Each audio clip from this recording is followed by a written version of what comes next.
चलते हैं पश्चिमी यूपी में आज बारिश का अलर्ट है। यूपी में मानसून के एक बार फिर से सक्रिय होने के बाद लगातार जो बारिश हो रही है इससे कई नदियां उफान पर हैं। इसकी वजह से कई क्षेत्रों में अलर्ट भी जारी किया गया है। गंगा, यमुना, घाघरा अलग अलग जिलों में उफान पर चल रहे हैं। नोएडा में यमुना के उफान के चलते किसानों की फसल बर्बाद हो गई। आगरा में हथनीकुंड बैराज से पानी छोड़े जाने के कारण आगरा में यमुना शहर में घुसने के कगार पर है पानी। यूपी के 8 जिलों में भारी बारिश होने की आशंका है।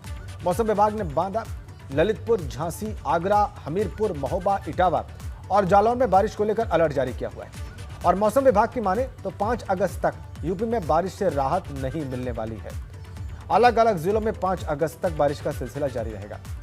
पिछले 24 घंटों में राज्य के अलग अलग जिलों में हल्की से मध्यम बारिश दर्ज की गई। आगरा लिए चलते हैं आपको।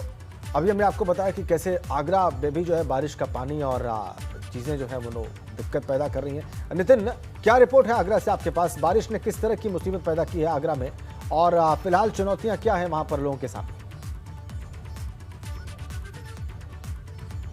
देखिए, बिल्कुल राजेंद्र, तस्वीरें मैं सीधे दिखाना चाहता हूं आपको किस तरीके से यमुना का रौद्र रूप देखने को मिल रहा है। पूरी तरह से यमुना कहा जाए लबालब है और जो कहा जाए नदी का जो वास्तविक स्वरूप होना चाहिए वैसा ही नजर आ रहा है। हथनीकुंड बैराज हो, गोकुल बैराज हो, ओखला बैराज से लगातार लाखों क्यूसेक जो वाटर डिस्चार्ज किया गया है उसका ये नतीजा है कि इस समय यमुना नदी बिल्कुल कहा जाए अपने पूरे दोनों जो किनारे हैं उसको टच करती हुई नजर आ रही है। और जो लो फ्लड लेवल है 495 फीट उससे थोड़ा नीचे चल रही है। और ऐसे में अगर 2 या 3 दिन और बारिश हो जाती है तो आप समझ सकते हैं कि लो फ्लड लेवल यानी जो खतरे का निम्नतम स्तर है उसको टच कर जाएगी। इस समय आप देख सकते हैं कि बहुत ही खूबसूरत और बहुत ही नेचुरल नज़र आ रही है कि नदी। लेकिन सवाल ये भी है कि जिस तरीके से यमुना नदी हो या आगरा के देहात इलाके में बहने वाली चंबल नदी हो, दोनों नदियां लगातार इस समय उफान पर हैं। और कई सारे ऐसे गांव हैं, चाहे वो फतेहाबाद इलाके के गांव हैं, उधर पिनाहट और बाकी तरफ जो चंबल बह रही है वहां के गांव में अलर्ट जारी कर दिया है।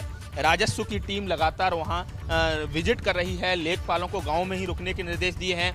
जो शेल्टर होम है उन शेल्टर होम की व्यवस्था उनको चिन्हित कर लिया गया है कि अगर पानी बढ़ता है तो ऐसे में ग्रामीणों को कहाँ रोका जाएगा, उनके जो जानवर हैं, मवेशी हैं, उनको उसकी क्या वैकल्पिक व्यवस्था होगी।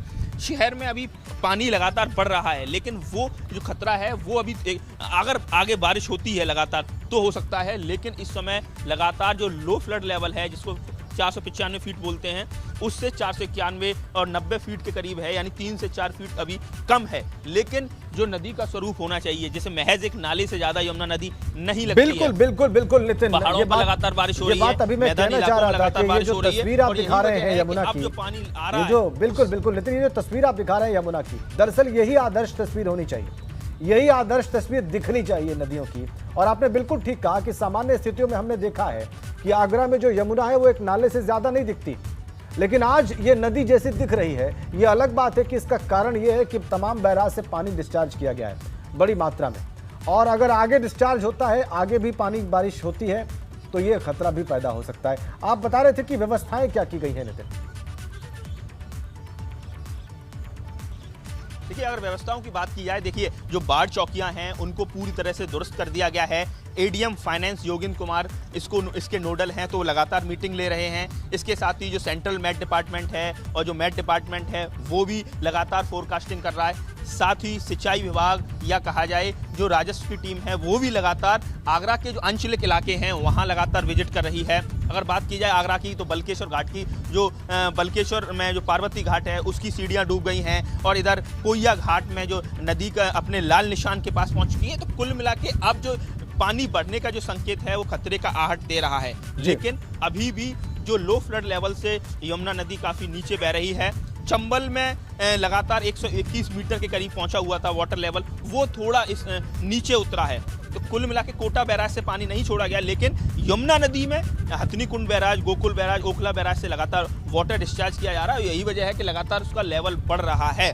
लेकिन इसके दो पहलू हैं। एक पहलू ये है कि नदी का जो वास्तविक स्वरूप है, बिल्कुल नेचुरल फ्लो जो होता है, वो इस समय यहाँ नजर आ रहा है। वहीं दूसरी तरफ अब अगर पानी बढ़ता है तो ये कहीं ना कहीं लोगों के लिए दिक्कत बढ़ाने वाली बात हो सकती है। आगरा में पिछले 3-4 दिनों में लगातार काफी तेज बारिश हुई है, पूरे दिन बारिश रही है और ऐसे में जो रेवेन्यू टीम है, खासकर जो लेखपाल हैं, उनसे वो गांव-गांव जाकर विजिट कर रहे हैं, लोगों को सतर्क कर रहे हैं। प्रधानों के साथ भी प्रशासन ने मीटिंग की है। खासकर बाह इलाके की बात की जाए तो वहाँ के एसडीएम अब्दुल बासित ने वो कई सारे गाँवों का दौरा किया है। तो कई सारे गांव हैं जो बिल्कुल यमुना की तलहटी में है या चंबल की तलहटी में, वहाँ लोगों को वहाँ समस्या है, वहाँ खतरा है, वहाँ चुनौती है और लोगों को अलर्ट किया गया। ये आपकी बात से जाहिर है, आपकी बात से ये भी स्पष्ट हो गया नितिन के इन इलाकों में लोगों को किसी मुसीबत के वक्त हटाने के लिए जिला प्रशासन तैयार है, वो बिल्कुल अलर्ट पर है। ये अच्छी बात है। बहुत बहुत धन्यवाद आपका नितिन उपाध्याय इन तमाम